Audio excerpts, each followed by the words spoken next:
Assalamualaikum warahmatullahi wabarakatuh. Kembali lagi di channel Nasihat Kehidupan Misteri. Pada video kali ini kami akan membahas tentang Nabi Khidir muncul di Palestina. Umat Islam pasti tidak asing dengan tarikh atau sejarah tentang sosok Nabi Khidir. Nabi Khidir merupakan salah satu nabi yang kisahnya memang dinilai misterius. Ia muncul dalam Quran Surat Al-Kahfi ayat 65-82. Selain kisah tentang Nabi Khidir yang mengajarkan tentang ilmu hikmah dan kebijaksanaan kepada Nabi Musa, asal-usul dan kisah lainnya tentang Nabi Khidir tidak banyak disebutkan. Nabi Khidir merupakan salah seorang nabi yang namanya terdapat dalam Al-Quran. Jika umat muslim membuka Al-Quran, maka kita akan mendapati beberapa kisah mengenai Nabi Khidir yang merupakan teman sekaligus guru bagi Nabi Musa alaihissalam untuk mempelajari ilmu pengetahuan. Meski kisahnya muncul di Al-Quran, namun informasi lengkap tentang kehidupan Nabi Khidir tersebut tidak diketahui secara pasti. Bahkan beberapa orang berpikir, apakah sebenarnya Nabi Khidir masih hidup hingga saat ini? Pertanyaan apakah Nabi Khidir masih hidup atau sudah wafat pada dasarnya sering menjadi perdebatan di antara para ulama. Bahkan di kalangan orang awam, sebagian meyakini bahwa Nabi Khidir masih hidup hingga sekarang ini. Sedangkan sebagian lainnya menyangkal hal tersebut karena mustahil bagi manusia dapat hidup kekal hingga saat ini. Pendapat para ulama tentang Nabi Khidir masih hidup atau telah wafat. Mengutip dari buku Tanya Jawab Islam, PIS KTB, Tim Dakwah Pesantren tahun 2005, nomor 1366, Nabi Khidir diyakini masih hidup karena banyak para ahli fikih yang menyetujuinya. Pendapat ini juga disebutkan banyak didukung oleh banyak muslim yang mengaku atas nama Allah bahwa mereka melihat Nabi Khidir dengan mata kepala mereka sendiri. Adapun ulama-ulama yang meyakini Nabi Khidir masih hidup, diantaranya Asyuti dalam Qasas-Is, An-Nawawi, Al-Hafiz Ibnu Hajar, Imam Nawawi Banten dalam Nur Az-Zahlam, dan masih banyak lagi. Meski banyak ulama yang meyakini bahwa Nabi Khidir masih hidup, namun tidak jarang pula yang berpendapat bahwa hal tersebut adalah hal yang mustahil. Adapun bukti penguat dari pendapat ini didasarkan kepada firman Allah dalam Quran Surat Al-Anbiya ayat 34 yang berbunyi, "Kami tidak menjadikan hidup abadi bagi seorang manusia pun sebelum kamu Muhammad. Maka jikalau kamu mati, apakah mereka akan kekal?" Quran Surat Al-Anbiya ayat 34. Dalam ayat Al-Quran tersebut telah dijelaskan secara gamblang oleh Allah bahwasanya tidak ada satupun manusia yang diberi kehidupan kekal dan pasti akan menjumpai ajalnya. Hal serupa juga telah difirmankan oleh Allah dalam Quran Surat Ali Imran ayat 185 yang menyebutkan bahwa setiap jiwa pasti merasakan kematian.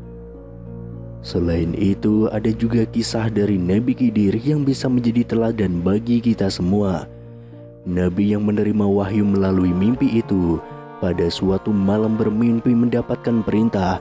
Perintah tersebut berbunyi, "Esok engkau dikehendaki keluar dari rumah pada waktu pagi menghadap ke barat."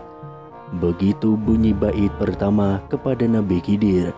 Masih di dalam tidurnya, Nabi Khidir menerima 5 perintah yang harus dikerjakannya dengan segera jika ingin mendapatkan ridha Allah. Engkau juga dikehendaki berbuat. Pertama, apa yang engkau lihat, hadapi, maka makanlah. Kedua, engkau sembunyikan. Ketiga, engkau terimalah. Keempat, jangan engkau putuskan harapan. Dan yang kelima, larilah engkau daripadanya. Pada keesokan harinya, Nabi Khidir itu pun keluar dari rumahnya menuju ke barat. Baru beberapa kilo keluar dari rumahnya, Nabi Khidir dipertemukan dengan perintah pertama. Namun Nabi Khidir bingung karena yang diperintahkan pertama itu adalah memakannya. sementara yang ia temui adalah sebuah bukit. Karena kebingungan itu ia bergumam di dalam hatinya, "Aku diperintahkan memakan pertama aku hadapi. Sesungguhnya aneh, sesuatu yang mustahil dan tidak dapat dilaksanakan." Maka Nabi itu terus berjalan menuju ke bukit itu dengan hasrat untuk memakannya. Ketika ia menghampirinya, tiba-tiba bukit itu mengecilkan diri sehingga menjadi sebesar buku roti. Maka Nabi Khidir itu pun mengambilnya lalu disuapkan ke mulutnya. Bila ditelan rasanya sungguh manis bagaikan madu. Ia pun mengucapkan syukur, "Alhamdulillah, perintah pertama sudah aku kerjakan. Semoga Allah memudahkan perjalanan yang tersirat ini," kata Nabi Khidir. Setelah menyelesaikan perintah pertama, Nabi Khidir meneruskan perjalanannya lalu bertemu pula dengan sebuah mangkuk emas. Ia teringat akan arahan mimpinya supaya disembunyikan. Untuk itu ia bersegera menggali sebuah lubang lalu ditanamkan mangkuk emas itu. Kemudian ia tinggalkan begitu saja. Setelah meninggalkan beberapa langkah, tiba-tiba mangkuk emas itu keluar seperti semula. Nabi itu pun menanamkannya kembali. Kejadian itu berulang-ulang hingga ketiga kali berturut-turut.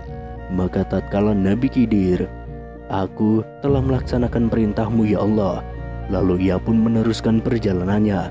Anehnya ia kembali mengalami peristiwa serupa. Tanpa disadari Nabi Khidir, mangkuk emas tersebut untuk kesekian kalinya keluar dari tempat ditanam. Namun Nabi Khidir tidak memperdulikannya. Ketika ia sedang berjalan, tiba-tiba ia melihat seekor burung elang sedang mengejar seekor burung kecil. Kemudian burung kecil yang terlihat kelelahan itu menghampiri Nabi Khidir dan berkata, "Wahai Nabi Allah, tolonglah aku," pintanya dengan nafas terengah-engah. Mendengar permintaan burung yang memelas itu, Nabi Khidir pun langsung meraih burung itu dan memasukkan ke dalam bajunya agar tidak diterkam burung elang yang sedang lapar itu. Namun burung elang mengetahui kalau mangsanya telah disembunyikan oleh Nabi Khidir. Burung elang pun datang menghampiri Nabi Khidir dan berkata, "Wahai Nabi Allah, aku sangat lapar dan aku mengejar burung itu sejak pagi tadi. Oleh karena itu janganlah engkau patahkan harapanku dari rezekiku." Karena kedua-duanya membutuhkan pertolongan, Nabi Khidir pun sempat kebingungan. Namun ia teringat pesan dan arahan keempat yang muncul dari mimpinya, yaitu hendaknya ia tidak memutuskan harapan. Akhirnya ia membuat keputusan untuk mengambil pedang lalu memotong sedikit daging pahanya dan diberikan kepada burung elang itu. Setelah mendapatkan daging itu, elang pun terbang dan burung kecil tadi dilepaskan ke alam bebas. Usai kejadian itu, Nabi Khidir meneruskan perjalanannya. Tidak lama kemudian ia bertemu dengan satu bangkai yang amat busuk baunya. Ia pun bergegas lari dari situ karena tidak tahan menghirup aroma yang sangat menyengat itu. Setelah menemui kelima-lima peristiwa itu, Nabi Khidir pun pulang ke rumahnya. Pada malam itu Nabi Khidir pun berdoa. Dalam doanya ia berkata, "Ya Allah, aku telah melaksanakan sebagaimana yang telah diberitahukan di dalam mimpiku, maka jelaskanlah kepadaku arti semuanya ini." Tidak lama setelah berdoa, Nabi Khidir tertidur dan kembali bermimpi. Dalam mimpinya kali ini, ia mendapatkan jawaban atas keseluruhan perintah yang ditujukan kepadanya. Yang pertama, yang engkau makan itu ialah amarah. Pada mulanya tampak besar seperti bukit, tapi pada akhirnya, jika bersabar dan dapat mengawal serta menahannya, maka amarah itu pun akan menjadi lebih manis daripada madu. Kedua, semua amal kebaikan atau budi, walaupun disembunyikan, maka ia akan tetap tampak juga. Ketiga, jika sudah menerima amanah seseorang, maka janganlah kamu khianat kepadanya. Keempat, jika orang meminta kepadamu, berusahalah membantunya, meski sejatinya engkau tengah ada suatu kepentingan. Kelima, bau yang busuk itu ialah ghibah atau menceritakan hal seseorang. Maka larilah dari orang-orang yang sedang duduk berkumpul membuat ghibah, kata Allah. Dari kisah tersebut, pada bulan Oktober hingga sekarang ini, ada suatu serangkaian peristiwa yang menggugah hati sekaligus menimbulkan kekaguman. Sebuah narasi tentang keteguhan, keberanian, dan pertolongan yang tidak terduga dari Allah. Di tengah kekacauan konflik yang tidak kunjung usai, muncul kisah-kisah yang melampaui batas pemahaman manusia biasa, memunculkan tanda-tanda kehadiran ilahi dalam bentuk pertolongan misterius dan menakjubkan. Dalam konteks Gaza, cerita tentang pasukan misterius muncul sebagai bentuk pertolongan dari Allah. Pasukan ini memberikan kekuatan moral dan dukungan kepada warga Gaza, mengingatkan mereka dan dunia tentang kekuatan iman dan harapan, bahkan dalam situasi yang paling sulit. Di Gaza, muncul pasukan putih-putih yang membantu para pasukan mujahidin Palestina untuk menyerang pasukan Zionis Israel. Dan pasukan putih-putih tersebut mungkin adalah Nabi Khidir yang Allah perintahkan untuk membantu para mujahidin Palestina.